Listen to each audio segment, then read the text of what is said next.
Algorand is a proof-of-stake blockchain cryptocurrency protocol that has over the last 3 years had zero downtime with a claim of handling 80 million requests per day as a potential. Which, while impressive the claim that there's no downtime over the last 3 years, while that is most impressive. I say that as someone who has had enough involvement in the Solana ecosystem to know that, quote, I see Solana's in the news again for being down, end quote. On the channel, we've discussed before Silvio Micali. He is the Italian computer science professor that links together a lot of our blockchain theory, and in fact even helped me connect the transformer Wheeljack to Algorand. It is true, the Sheikh has ways. Pretty incredible. In today's episode, I want to take a slightly different detour and talk about where people choose to live. Welcome to Unusual Due Diligence. In today's fresh episode, we show how a strategic hire by Algorand paints tantalizing clues of the future. I am your host, Poseidon, the mighty god of the sea, and whose spirit brings to life me, the talking milkshake. And today, the shake is 3 letters, CEO.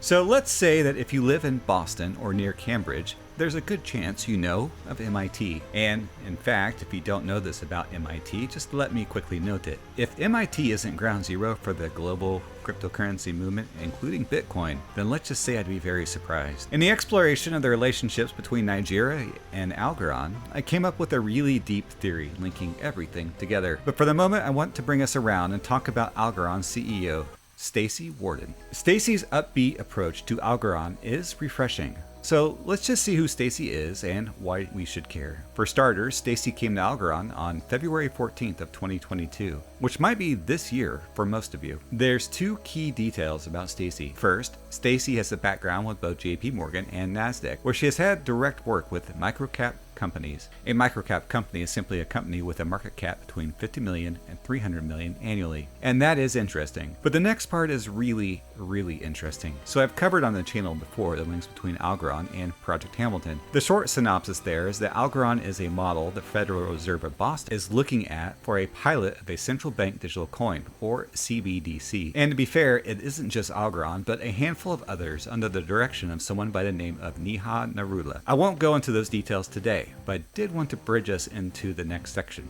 Staci joins Algorand in February of 2022. Now, nearly 2 decades ago, Staci held a job with the U.S. Department of Treasury as an international economist. 4 years later, Staci is executive director managing central bank and multilateral institutional relationships in Europe, Africa, Asia, and Russia. Then You gotta be skips kidding over me. to something called the Milken Institute, where for 8 years, Staci is an executive director on financial and global markets, before finally settling into the role of CEO of Algorand. Staci is a very capable and talented person, so let's set that straight. I mentioned February that Staci becomes appointed CEO of Algorand. So why is that date important? That date's important because February 15th is a Monday. But on the 1st of February, this paper was released titled Project Hamilton Phase 1, announcing the central bank digital coin for Boston Fed. Oh, and did I mention Staci serves on the United Nations Capital Development Fund? And Staci is also a founding member of the MIT, yes, MIT, Crypto Economics Lab. What's really fascinating is how Staci's background lines up so nicely with the themes I touched on in the Nigerian Algorand video, so much so that I might have to consider making a sequel in that episode. So let's just say you're building a central bank digital coin, and let's say you could somehow, almost magically, find one person that just happened to have experience in the areas shown on the screen. And as unbelievable as all of that is, there's more. In May 27th of 2022, Staci announces the appointment of Matthew Keller as Director of Impact and Inclusion. This is important because it connects back to work at the X Prize Foundation that Matt was doing while he was leading key lines of business there. Here, check this screenshot of that work and now compare that to the initiatives that Staci has, as well as Algorand's recent expansion into Nigeria. And there's even more, as incredible as that is, but I'm simply out of time. Staci is a well-connected and experienced professional working across multiple central banks and building in a team of system shakers to change the world as we know it. Algorand, it's why Algorand is in the AAA playlist for the channel. Algorand is quite literally going places. Make waves, my friends.